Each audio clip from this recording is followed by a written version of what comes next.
Senator Rodante Marcoleta binisita ni Senator Robin Hood Padilla sa Camp Crame. Ang buong detalye sa report ni RH52 Edniel Parosa. Edniel?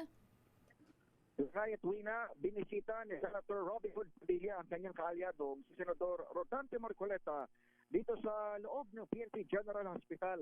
Alas 2:23 na hapon, dumating dito sa Camp Crame si Padilla na nagtagal ng higit sa isang oras bago lumabas ng paggamutan.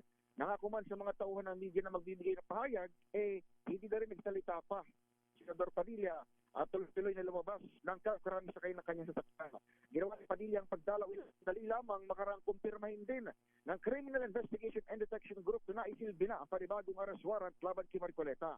Ayon kay CIDG NCR Chief Police Colonel Jan Giagi, mga sheriff ng Sandigan Bayan at hindi CIDG ang nagsilbi ng warrant sa PNP Hospital kaninang umaga.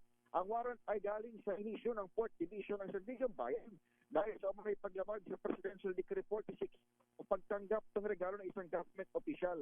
Kaiba sa unang warrant of arrest, bailable itong 30,000 o bailable ng 30,000 pesos itong pinakahuling kaso at dalawa lamang sina Marcoleta at former Congressman Mike Defensor na akusado rito. Pakinggan natin si Colonel Giagi. Michael Defensor and Senator Rodante Marcoleta. Dalawa lang sila. Yung nauna natin is apat. Itong PD46 na initial ng 4th Division is dalawa lang sila. And it is a violation of PD46 bailable at 30,000 each. Okay? Samantala, pinakahuling sa kalusugan ni Senator Marcoleta, Lakay, inulat ng PNP Health Service pamagitan ng Internal Medicine Chief Police Lieutenant Colonel Belani Bayani na nakita din ang pagtaas ng bad cholesterol ng 72-year-old Congress o Senator. Dagdag pa yan, Lakay, sa mga natukoy na karamdaman ng senador tulad ng mild pneumonia at degenerative disc disease o itong sakit dito sa may gulugod. Kaugnay niyan, sinabi naman ni Acting PNP spokesman, Police Colonel Allen Reyco na pinagre-report na sila sa Sandigan Bayan sa medical conditions si Marcoleta. Lalo't nakapaglabas na pala ng commitment order ang anti-graft court. Pakinggan natin muna si Police Colonel ko. I presume na kaya po nila hinihingi yung condition, yung status talaga ni Senator Marcoleta is to be able to decide whether he will be committed na. Pero yung commitment order was already issued by the Sandigan Bayan. Ang tinig ni Colonel Colay. Ayan, kumusta naman si Secretary Manny Bunoan? Di ba gumaganda ang kanyang kalagayan na Edniel?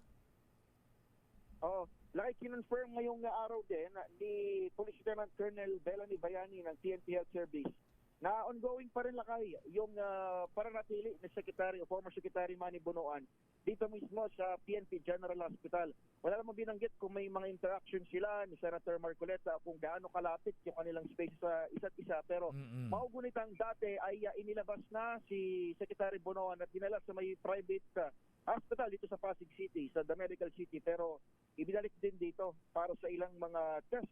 At kaiba sila, Lakay, ng setup dahil si Senator Marcoleta, ang commitment sa kanya ng Sandigan Bayan ay mailagay na sa Payatas sa may Quezon City Jail. Hinati na lang yung kanyang medical reports. Ito naman si Senator o si Secretary Bunoan ay pinayagan na ng partial hospital arrest. Ang kondisyon, siyempre, CIDG ang magbabantay pa rin sa dating kalihim, Lakay. Ganun ba? Sabi ng bubit ko dyan sa veteran sa golf club, ayan, baka pwede raw payagang mag-golf si Secretary Bunoan, gagaling yan. Ayan ang kanyang sport Ayan, baka pagka pinayagang mag-golf baka sumigla, Lakay. Sumigla, ayan, maarawan, makapag-walking sa veterans. Oo, ang pinakahuling update, Lakay, ni Colonel o ni Dr. Bayani, ginagamot daw si Secretary Bunoan sa kanyang hypertensive vascular disease, ang chronic kidney disease o CKD. Mayroon siyang medication ngayon habang patuloy na inobserba ng mga doktor ng PNP. Ayan. Sumalang siya 2D echo at angiogram doon sa isang private hospital sa Pasig, saka binalik dito, Lakay, sa PNP. May kidney daw si Secretary Bunoan, may cancer daw. CKD, Lakay. CKD, sa kidney cancer. Okay nga, Rod. Sige, get well soon kay Secretary Manny Bunoan at Senator Rodante Marcoleta. Ayan. Di ba lumakas si Senator Marcoleta Pati si Tunying nagdala yata ng kape tsaka sandwich mula sa Katunyings Ayan. Pinost niya kahapon. Oo, nakita nga lang kayo ng public yung mensahe sa kanila ni Senator Dante Marcoleta. May mild pneumonia siya, kaya yung sakit sa gulugod, pero maliban naman doon ay inantay na lang yung resulta ng 2D echo at para malaman kung fit to stand trial na talaga itong senator. Meron na siyang commitment para mailipat sa QC jail, pero dahil sabi ng Korte Lakay, kailangan nyo iharap sa akin ng personal itong si Senator Marcoleta. Kaya hindi pa siya talaga mai-commit doon sa loob. Kung dalhin sa payatas yan, sabi ni Senator Jing, ikaw din pala, hindi safe yan. Pero Lakay, kapag sabi ng DJMP, kapag inilipat siya ron, mayroon siyang separate na Kulungan.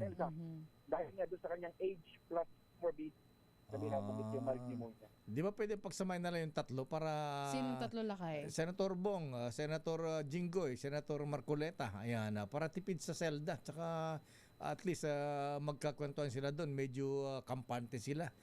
Ang mahirap na kay mismong PNP doctor, sabi kanina na sila mismo ay malamang i-recommend nila na ihiwalay si Senator Marcoleta dahil ng mild pneumonia. Pagsamahin na lang sila, kawawa naman sila para at least may bonding pa sila doon. Ayan, malibang-libang naman silang tatlo doon. Ayan. At mas maganda nga dito lang kayo dahil nadadalaw-dalaw sila. Ang kapisan si VP Sara. At araw-araw nakadalawang araw na pala yung misis ni Senator Marcoleta nakikita rito ang napuwapasok. At kung dito lang mas sabi nga mas okay siguro sa kanila dahil dinadalaw talaga sila. Pero yung mga bisita rito na kaya tuloy, nabaliti ko lang din bago paalam, dumadaan pala ito Lakay sa approval ng CIDG. Kagaya kanina ni Senator Padilla, nagpaalam muna Lakay sa pamunan ng CIDG.